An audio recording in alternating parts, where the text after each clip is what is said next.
بسم اللہ الرحمن الرحیم نحمدہ و نصلی علی رسولہ الکریم۔ بھائیو، دوستو، بزرگو، اللہ پاک کی ذات بڑی کریم ذات ہے اور اللہ تعالیٰ اپنے بندوں پر بڑے ہی مہربان ہیں۔ اللہ پاک نے اپنے بندوں کو کامیاب کرنے کے لیے اپنا دین عطا فرمایا ہے، اپنے احکامات نازل فرمائے ہیں، نبی کریم صلی اللہ علیہ وسلم کے طریقے عطا فرمائے ہیں۔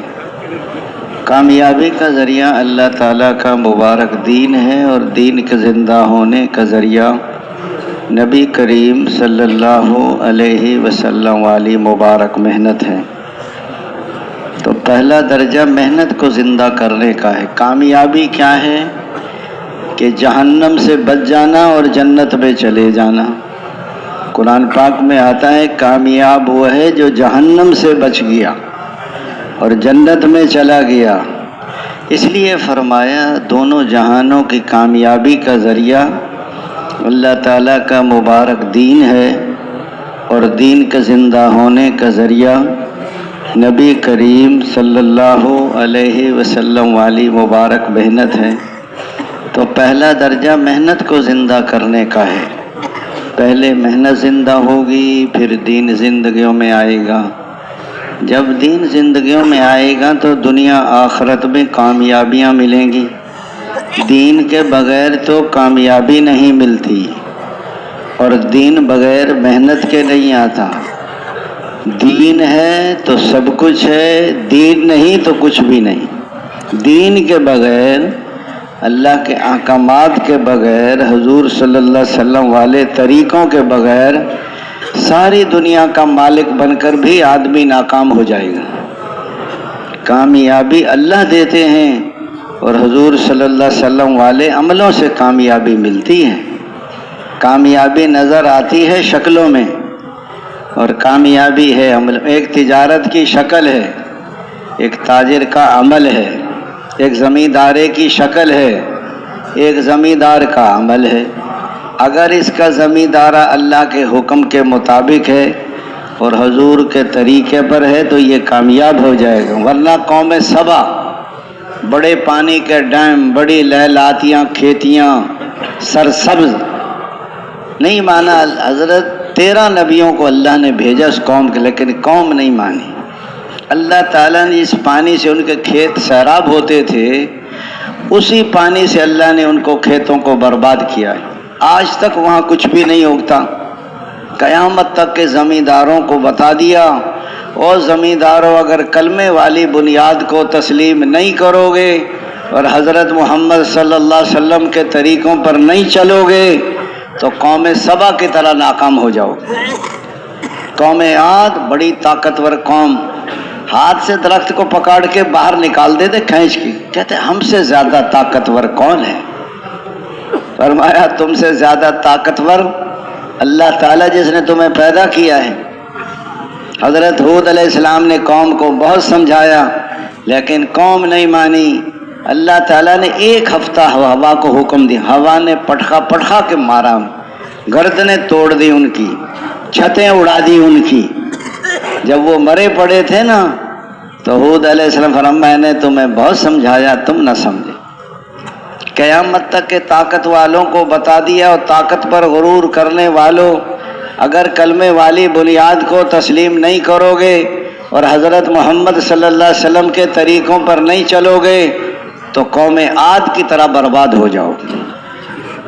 اس لیے کامیابی اللہ دیتے ہیں۔ نمرود ساری دنیا پر حکومت، حضرت ابراہیم علیہ السلام دعوت دی، دعوت کو قبول نہیں کیا بلکہ اور ان کے لیے آگ تیار کی۔ اللہ تعالیٰ نے آگ کو گلزار بنا دیا اور اس نے پھر اپنی فوج بھیجی۔ اللہ تعالیٰ نے مچھروں کی فوج بھیجی، ساری فوج کے گوشت کھا گئے، ہڈیاں بچ گئیں۔ ایک لنگڑا مچھر اس کی ناک میں ڈال دیا، جو آتا تھا اس کے سر پہ جوتے مارتا تھا، تخت پر بٹھا کر اور جوتے پڑوا کر اور ذلیل کر کے اللہ تعالیٰ نے برباد کر دیا اس کو۔ قیامت تک کے بادشاہوں کو بتا دیا اگر دین پر نہیں چلو گے اور کلمے والی بنیاد کو تسلیم نہیں کرو گے تو نمرود کی طرح ناکام ہو جاؤ گے۔ کامیابی اللہ دیتے ہیں، اور حضرت محمد صلی اللہ علیہ وسلم والے عملوں سے کامیابی نظر آتی ہے شکلوں میں، اور کامیابی ہے عملوں میں، نظر آتی ہے باہر، اور کامیابی ہے انسان کے اندر، نظر آتی ہے دور اور کامیابی ہے قریب۔ اندر کا یقین صحیح ہو جائے اور بدن سے نکلنے والے اعمال صحیح ہو جائیں، اندر میں یقین اللہ تعالیٰ کی ذات کا آ جائے اور باہر میں طریقہ حضور صلی اللہ علیہ وسلم کا آ جائے تو کامیاب ہو جائے۔ اللہ تعالیٰ نے کامیاب کرنے کے لیے باہر کی چیزوں کا محتاج نہیں بنایا، اس لیے حضور صلی اللہ علیہ وسلم فرمایا، حضرت جی فرماتے تھے دنیا دار الاسباب ہے، کرتے سب کچھ اللہ تعالیٰ اپنی قدرت سے ہیں، لیکن ان اسباب کو استعمال فرماتے ہیں، اور سب سے بڑا سبب انسان کی اپنی محنت کا ہے، کہ محنت سبب بنتی ہے انسان کے یقین کا، اور یقین سبب بنتا ہے انسان کے عمل کا، اور عمل سبب بنتا ہے اللہ کے رضا یا ناراضگی کا، اور اللہ کی رضا سبب بنتی ہے حالات کے درستگی کا، اور اللہ تعالیٰ کی ناراضگی سبب بنتی ہے حالات کے خرابی کا۔ اب سب لوگ اپنے حالات بنانا چاہتے، خالق اور مخلوق دونوں متفق ہیں کہ حالات اچھے ہو جائیں۔ حالات کا تعلق ہے اعمال کے ساتھ، اور اعمال کا تعلق ہے اعضاء جوارح کے ساتھ، اور اعضاء جوارح کا تعلق ہے دل کے ساتھ، اور دل کا تعلق ہے ایمان کے ساتھ۔ ایمان کیا ہے؟ لا الہ الا اللہ محمد الرسول اللہ۔ اگر دوستو اس کی محنت صحیح ہوگی تو یقین جو دنیا کی جتنی محنتیں ہیں، تجارت ہے، زراعت ہے، محنت مزدوری ہے، ملازمت ہے، ان محنتوں سے دلوں میں غلط یقین پیدا ہوتا ہے۔ ہم یہ نہیں کہتے کہ محنت نہ کرو، لیکن آج دنیا کی محنت غالب ہے۔ تبلیغ کو 2.5 گھنٹے دے دیے، کچھ سال میں مہینے میں سہروزہ دے دیا، کچھ سال میں چلہ دے دیا، زیادہ دنیا کی محنت کرتے ہیں، اس لیے اس کا یقین بھی غالب ہے۔ اس لیے فرمائے حضور والی محنت سے، دعوت سے، تعلیم و تعلم سے، ذکر و عبادت سے، حضور والے اخلاق سے، ہجرت اور نصرت سے دوستو دنیا میں دین پھیلے گا۔ مکے والوں نے ہجرت کی اور مدینے والوں نصرت، کیا نصرت کی؟ آدھی زمینیں مہاجرین کو دے دی۔ ہم میں سے بعض لوگ اپنی بیٹی کو زمین نہیں دیتے، بہنوں کو محروم کر دیتے ہیں، پھوپھی کو محروم کر دیتے ہیں۔ انہوں نے آدھی زمینیں مہاجرین کو دے دی، اور ان کی کھجوروں پر پورے عرب کی مہمانی ہوئی ہے۔ ان کے گھروں میں حضور صلی اللہ علیہ وسلم کی گھر والی آ کے ٹھہری ہیں۔ آپ صلی اللہ علیہ وسلم نے فرمایا کہ ہجرت نہ ہوتی تو میں انصاری ہوتا۔ انصار میرے اندر کا لباس ہیں، اور دوسرے میرے باہر کا لباس ہیں، اور میرا مرنا جینا انصار کے ساتھ۔ ایک وادی میں انصار چلیں اور ایک وادی میں دوسرے لوگ چلیں تو میں انصار کی وادی میں چلوں گا۔ اے انصار لوگ بھیڑ بکریاں لے کر جائیں اور تم اللہ کے رسول کو لے کر جاؤ۔ اے اللہ انصار کی مغفرت فرما، ان کے بیٹوں کی مغفرت فرما، ان کے بیٹوں کے بیٹوں کی مغفرت فرما، ان کے غلاموں کی مغفرت فرما، ان کے پڑوسیوں کی مغفرت فرما، ان کی بیویوں کی مغفرت فرمایا۔ جن لوگوں نے ہجرت کی اور جن لوگوں نے ان کی نصرت کی اور ان کو ٹھکانہ دیا، فرمایا وہ پکے ایمان والے ہیں، ان کے لیے عزت کی روزی ہے اور ان کے لیے مغفرت ہے۔ حضور صلی اللہ علیہ وسلم نے فرمایا اگر زندگی ہے تو آخرت کی ہے، اور اللہ تعالیٰ نے ہجرت نصرت کرنے والوں کی مغفرت فرما دی۔ صحابہ کرام نے عرض کیا یا رسول اللہ، ہم نے آپ کے ہاتھ پہ بیعت کی ہے، جب تک زندہ رہیں گے دین کے لیے محنت کوشش اور جہاد کرتے ہی رہیں گے۔ تو حضرات صحابہ کرام، یہ دعوت بھی، تعلیم و تعلم بھی، ذکر و عبادت بھی، حضور والے اخلاق بھی، اگر یہ اعمال ہم نے اپنے گھر میں شروع کر دیے تو گھر میں دین آ جائے گا، اور یہ اعمال اگر محلے کی مسجد میں شروع ہو گئے تو محلے میں دین آ جائے گا۔ بیرون گشت کریں گے تو پورے شہر میں دین آئے گا، سہروزے لگائیں گے تو بستیوں میں دین آ جائے گا، چلے 4 مہینے سے پورے ملک میں دین آئے گا، اور سال 7 مہینے سے ساری دنیا میں دین ہے۔ سارے تقاضوں پر جانا ضرور۔ بعض کہتے ہیں اصل مقامی کام ہے، تو زمانہ تو پوری دنیا ہے اور قیامت تک کا زمانہ ہے، اس لیے فرمایا باہر ملکوں میں کام کرنا آسان ہے بنسبت اپنے ملک کے، اور اپنے ملک میں آسان ہیں بنسبت اپنے شہر کے، اور اپنے شہر میں آسان ہیں بنسبت اپنے محلہ کے۔ جب آپ جائیں گے نا 4 مہینے لگا کر آپ دیں گے دعوت، تو آپ کو طرح طرح کی باتیں سنائیں گے، تو آپ کو صبر کرنا پڑے گا۔ اس لیے فرمایا محلے میں آسان ہیں بنسبت اپنے گھر کے، اور اپنے گھر میں آسان ہیں بنسبت اپنی ذات سے۔ اگر میں دین پہ چلنا چاہتا ہوں تو مجھے اپنے گھر میں ماحول بنانا پڑے گا۔ گھر والے جب چلتے ہیں جب محلے میں دین ہو، محلہ جب چلے گا جب پورے شہر میں دین ہو، شہر جب چلے گا جب پورے ملک میں دین ہو، اور پورا ملک جب چلے گا جب ساری دنیا میں دین۔ شروع میں تو محنت کرتے نہیں، جب بچے جوان ہو جاتے ہیں پھر کہتے ہیں گھر والی سے سنت کے مطابق شادی کرو۔ گھر والی کہے گے آپ تو پھرتے ہیں سارے دن تبلیغ میں، آپ کو کیا پتا کیا کیا رواج چل رہے ہیں۔ وہ کہے گی یہ بھی کرنا ہے اور یہ بھی کیوں کرنا ہے، کہ کرنا پڑتا ہے، آپ کو پتہ نہیں ہے، آپ کو زیادہ پریشانی ہو رہی ہے تو سہ روزے میں چلے جائیں آپ۔ جب بچے جوان ہو جاتے ہیں پھر ان کی اپنی جماعت بن جاتی ہے، ماں جو ہے نا مور امیر بن جاتی ہے اور بچے معمور، اور تبلیغ والا اکیلا رہ جاتا ہے۔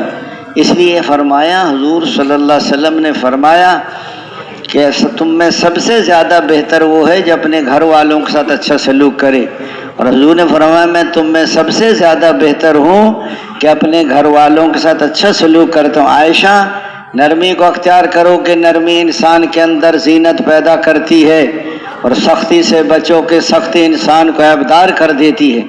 فرمایا نرمی کی کوئی شکل ہوتی اس سے اچھی کوئی شکل نہیں تھی، اور سختی کی کوئی شکل ہوتی اس سے بری کوئی شکل نہیں تھی۔ نرمی گرمی کو کھا جاتی ہے۔ اللہ تعالیٰ فرما رہے محمد صلی اللہ علیہ وسلم اگر آپ نرم نہ ہوتے تو یہ صحابہ کرام آپ سے نہ جڑتے، آپ کو چھوڑ کر چلے جاتے۔ نرمی کریں اور مشورہ کریں اور درگزر کریں، ان کے لیے استغفار کریں۔ اللہ تعالیٰ شخص سے نفرت کرتا ہے جو سخت مزاج ہو، زیادہ کھانے والا ہو، بازاروں میں چیخنے والا ہو، رات کو مردے کی طرح پڑا سوتا رہتا ہو، اور دن کو گدھے کی طرح دنیاوی کاموں میں پھنسا رہتا ہو، اور دنیاوی معاملات کا جاننے والا ہو اور آخرت کے امور میں بالکل جاہل ہو۔ تو اللہ تعالیٰ تو نرم ہے، نرمی کو پسند کرتے ہیں۔ یہ حضور پاک صلی اللہ علیہ وسلم والی محنت ہے، اس محنت میں یقین بدل جائیں، طریقے بدل جائیں۔ جب یہ محنت ہوگی تو دنیا بھی بنے گی اور آخرت بھی۔ گھر میں اعمال ہوں گے تو گھر میں دین کی فضا بنے گی، آپس میں محبت ہوگی۔ آج چونکہ اعمال نہیں ہے تو گھر گھر میں لڑائی ہے۔ یہ کون سو رہی ہے کہ یہ میری بہو سو رہی ہے کہ یہ کیوں سو رہی ہے، اس کا دماغ خراب ہے، اور یہ کون سو رہی کہ میری بیٹی سو رہی ہے، یہ کیوں سو رہی ہے، اس کی طبیعت خراب ہے۔ اپنی بیٹی کی تو طبیعت خراب ہے اور بہو کا دماغ خراب ہے۔ یہ اخلاق ہے آج کل۔ بہو بنی تو ساس اچھی نہ ملی، اور ساس بنی تو بہو اچھی نہ ملی۔ وہ کہہ رہی تھی بیٹیاں اپنی امی سے، امی آپ تو اپنی بہوؤں کا بہت خیال رکھتی ہیں۔ اس نے کہا میں نے تو بہو بنایا ہی نہیں، میں نے تو ان کو بیٹیاں بنایا ہے، میں تو بیٹیوں کی طرح رکھتی ہوں، وہ ماں کی طرح میری قدر کرتی ہیں۔ ایسا فرما عبدالوہاب صاحب رحمۃ اللہ علیہ کہ دلی والوں آپ تو اپنی بیویوں کا بہت کہنا مانتے ہو، کہ حاجی صاحب کہنا کیسے نہ مانے، جب دکانوں سے آتے ہیں دفتر سے تو دروازے پر استقبال کرتی، آئیے آئیے تشریف لائیے، مرحبا، ٹھنڈا پئیں گے گرم پئیں گے۔ فرمایا جب ہم سو رہے ہو تو کوا بھی نہیں اڑاتی، بچے کو رونے نہیں دیتی کہ نیند خراب ہو جائے گی۔ اس نے کہا یہ ساری تربیت تبلیغ کی برکت سے۔ اس لیے فرمایا حضور صلی اللہ علیہ وسلم نے سب سے پہلے حضرت خدیجہ رضی اللہ عنہ کو دعوت دی ہے۔ جب فرمایا آدمی کی محنت غلط ہوگی، یقین بگڑ جاتے ہیں، عمل بگڑ جاتے ہیں، اللہ تعالیٰ ناراض ہو جاتے ہیں، میاں بیوی میں نفرت ہو جاتی ہے، اولادیں نافرمان ہو جاتی۔ تم زکوٰۃ کو روک لو گے تم پر بارش بند کر دیجیے، زکوٰۃ کیوں نہیں دیتا، یقین کی خرابی ہے، مال کم ہو جائے گا۔ فرمایا اپنے مال کی حفاظت کرو زکوٰۃ کے ساتھ، بیماروں کا علاج کرو صدقے کے ساتھ، بلاؤں کا استقبال کرو دعاؤں کے ساتھ۔ اس لیے فرمایا زکوٰۃ کو روک لو گے تم پر بارش بند کر دی جائے گی، اور تم ناپ تول میں کمی کرو گے قحط مشقت اور ظالم بادشاہ تم پر مسلط ہے۔ ناپ تول میں کمی کریں گے تاجر، قحط مشقت ظالم بادشاہ سب پر مسلط ہوں گے، صرف تاجروں پہ نہیں ہوں گے۔ اللہ کے قانون کے خلاف حکم جاری ہوں گے تو خانہ جنگی شروع ہو جائے گی، گھر گھر میں لڑائی، اموات کی کثرت، اور جب تم وعدہ خلافی کرو گے دوسری قومیں تم پر مسلط ہو جائیں گی جو تمہارے مال و متاع کو لوٹ لیں گے۔ فرمایا جب فحش بدکاری بڑھ جائے گی تو نئی نئی بیماریاں پیدا ہو جائیں گی، جیسی کرنی ویسی بھرنی، نہ مانے تو کر کے دیکھ، اور جنت بھی ہے دوزخ بھی ہے، نہ مانے تو مر کے دیکھ۔ لیکن مر کے کیا کر سکتا ہے؟ تیاری نہیں کر سکتا، تیاری آج کر سکتے ہو، توبہ کر۔ جب آدمی دوستو اپنی من مانی جی چاہی پر ابن آدم، ایک تو تیری چاہت ہے اور ایک میری چاہت ہے، اگر تو وہ کرے گا جو میری چاہت ہے تو میں وہ بھی عطا کر دوں گا جو تیری چاہت ہے، اگر تو نے کی مخالفت اس کی جو میری چاہت ہے تو تھکا دوں گا تجھے اس میں جو تیری چاہت ہے، اور ہوگا پھر بھی وہی جو میری۔ اللہ تعالیٰ اے میرے بندو، اگر تم مجھ سے محبت کرنا چاہتے ہو تو میرے محبوب حضرت محمد صلی اللہ علیہ وسلم کی اتباع کرو، میں تم سے محبت بھی کروں گا اور گناہوں کو بھی معاف کر دوں گا اور تمہاری مغفرت بھی کر۔ اللہ تعالیٰ نے سارے راستے بند کر دیے، ایک ہی راستہ ہے محمد الرسول اللہ۔ اللہ تعالیٰ دنیا میں زندگیوں کو توڑ دیتے ہیں اور موت پر اور زیادہ پریشانی بڑھ جاتی ہے۔ جہنم کے فرشتے، پھر جب قبر میں جائے گا تو سانپ اور بچھو، اور پھر قیامت کا دن اعلان ہوگا فلاں بن فلاں کا بیٹا آج ناکام ہو گیا، فلاں بن فلاں کی بیٹی ناکام ہو گئی، ناک میں زنجیر ڈال کر جکڑ دو اور الٹے منہ کھینچ کے جہنم میں پھینک دو۔ ایک جہنمی کو اتنی تکلیف ہوگی، دنیا بھر کے انسانوں کی تکلیفوں کو جمع کرو، ایک جہنمی کی تکلیف بڑھ جائے گی، اور دنیا بھر کے انسانوں کی بھوک کو جمع کرو، ایک جہنمی کی بھوک بڑھ جائے گی، اور دنیا بھر کی پیاس کو جمع کرو، ایک جہنمی کی پیاس بڑھ جائے گی، اور دنیا بھر کی ذلتوں کو جمع کرو، ایک جہنمی کی ذلت بڑھ جائے گی۔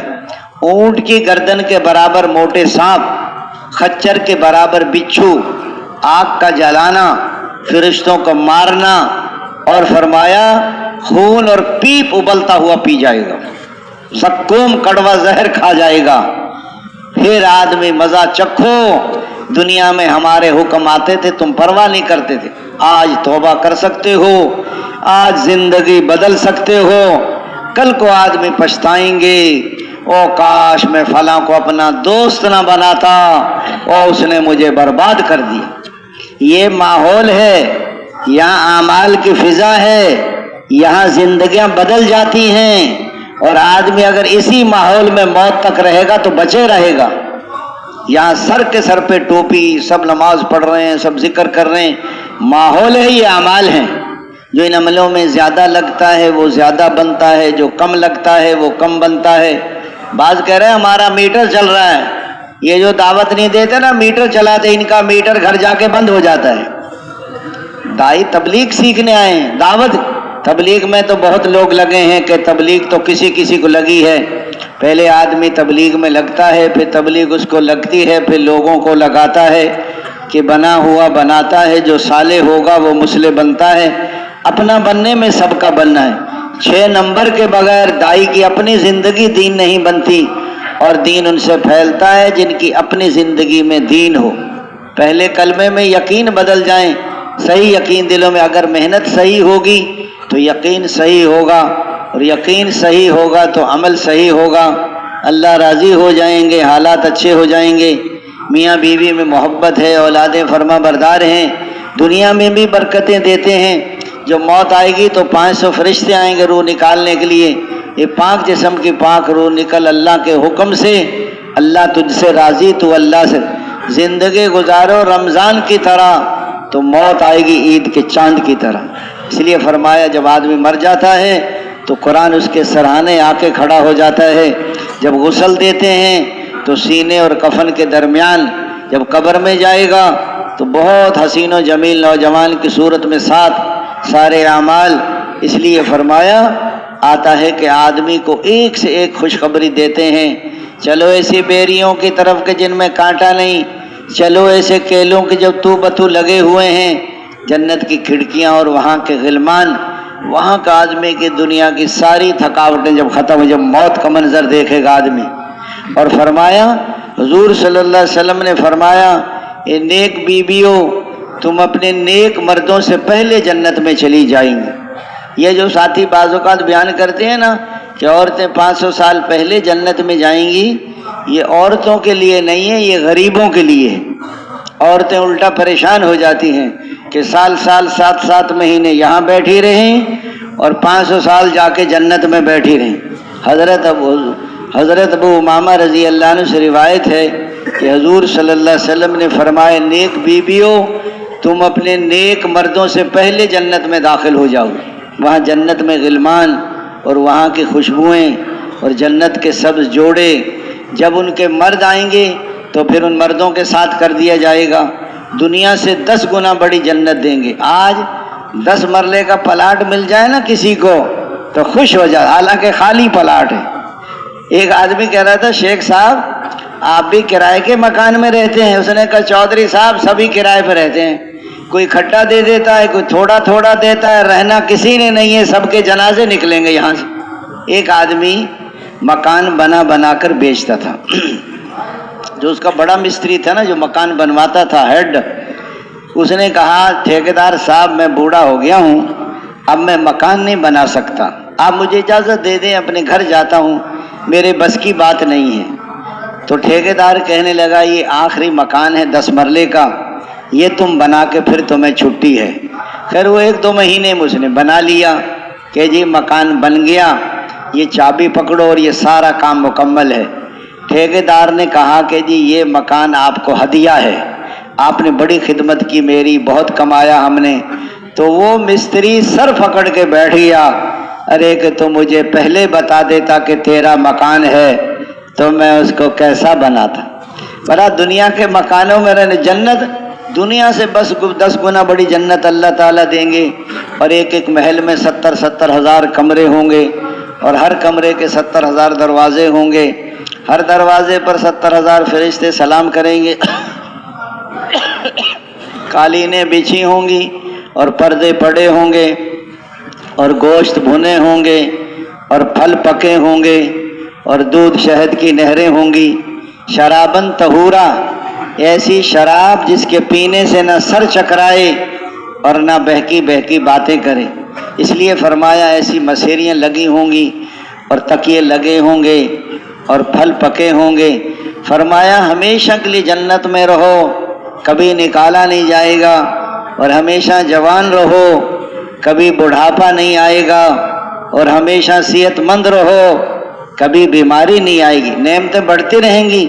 فرمایا جنت میں نہ گھر کی صفائی اور نہ ساس بہو کی لڑائی، ایسی حوریں جو مردہ سے بات کرے تو زندہ ہو جائے اور کڑوے سمندر میں تھوکے تو میٹھا ہو جائے۔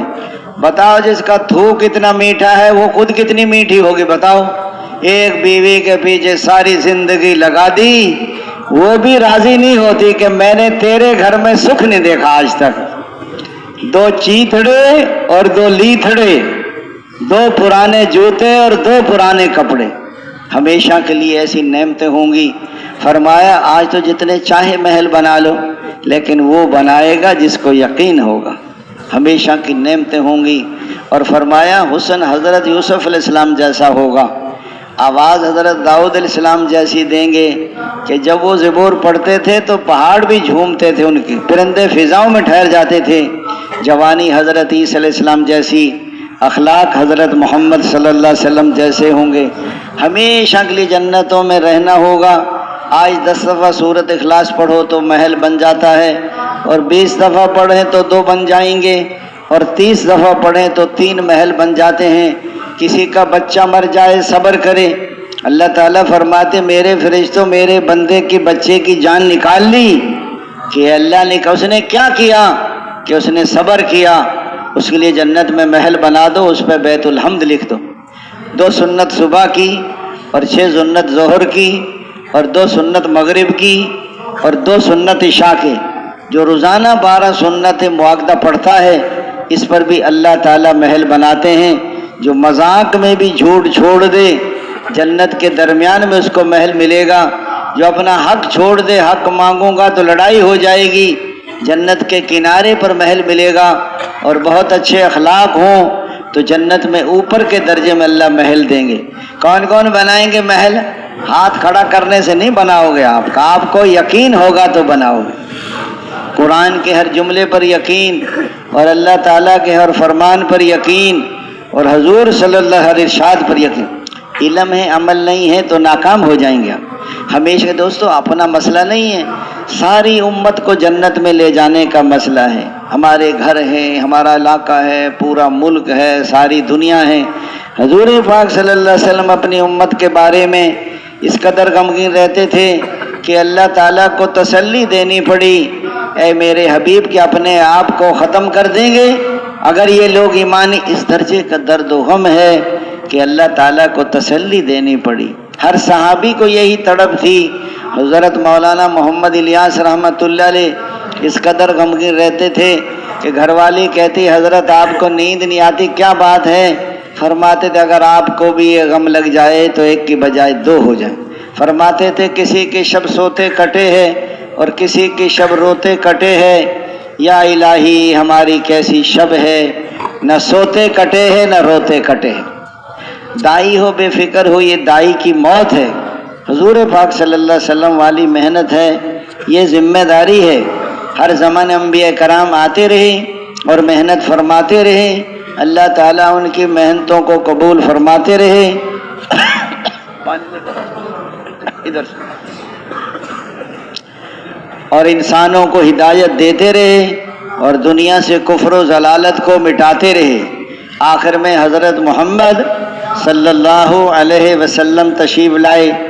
آپ صلی اللہ علیہ وسلم نے محنت فرمائی، آپ صلی اللہ علیہ وسلم کی محنت کو اللہ نے قبول فرمایا، انسانوں کو ہدایت عطا فرمائی، دنیا سے کفر و ضلالت کو مٹایا آپ صلی اللہ علیہ وسلم نے کی دنیا سے۔ اور یہ محنت حضور اپنی امت کے صحابہ کرام کے سپرد کر کے دنیا سے، اب یہ ذمہ داری ہر امتی پر ہے، پڑھا ہو ان پڑھ ہو، شہری ہو دیہاتی ہو، مرد ہو یا عورت ہو، کہ دین کو سیکھیں، اس پر عمل کریں اور اس کو ساری دنیا میں پھیلائیں۔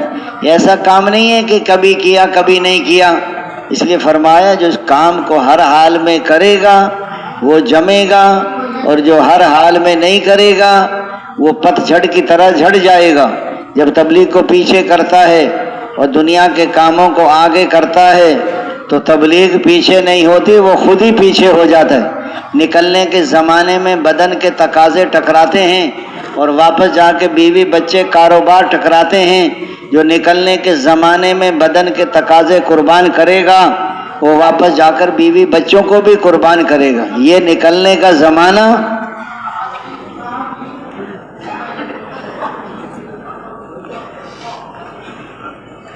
یہ تربیت کا زمانہ ہے۔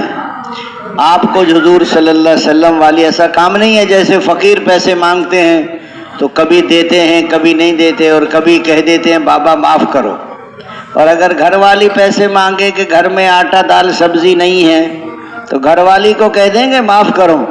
آپ صبح کہہ دیں معاف کرو، پھر شام کو گھر میں داخل نہیں ہو سکتے آپ۔ جیسے ان معصوم بچوں کو بھوک پیاس سے بچانا ضروری ہے، ساری انسانیت کو بھوک اور پیاس کی عذاب سے بچانا ضروری ہے۔ یہ محنت ہے، اس لیے حضور پاک صلی اللہ علیہ وسلم والی محنت میں دوست بزرگوں بھائی یہ اعمال ہیں۔ آج اگر ہمارے یقین بدل جائیں اور طریقے بدل جائیں، اللہ تعالیٰ کے خالق ہونے کا یقین، ساری دنیا مل کر ایک لنگڑے مچھر کے ٹیڑے پر کو سیدھا نہیں کر سکتے، کو گھاس کے تنکے کو بنا نہیں سکتا، کو بنے ہوئے کو توڑ نہیں سکتا، کو ٹوٹے ہوئے کو جوڑ نہیں سکتا۔ اللہ تعالیٰ فرماتا کہ تم پیدا کرتے ہو یا ہم پیدا کرتے ہیں، یا بارش تم برساتے ہو یا بارش ہم برساتے ہیں، یا کھیتی تم اگاتے ہو یا کھیتی ہم اگاتے ہیں۔ اے میرے بندو تم تو سب کے سب ننگے ہو، کپڑے میں پہناتا ہوں، تم سب کے سب گمراہ ہو، ہدایت میں دیتا ہوں، تم سب کے سب بھوکے ہو، رزق میں دیتا ہوں۔ ذرا سا بازو میں طاقت آ جاتی ہے، مولوی صاحب آپ کو تو مل جاتا ہے، ہم تو کما کر کھاتے ہیں۔ ذرا پیچھے چلے جائیں، جب ماں کی گود میں پیشاب پاخانہ نکل جاتا تھا اس وقت کون کماتا، اور پیچھے جائیں جب ناپاک خون خوراک تھا ماں کے پیٹ میں، اور پیچھے چلے جائیں تو سبزی اور غلوں میں انسان پھیلا ہوا تھا، اور پیچھے چلے جائیں زمین کے ذرات میں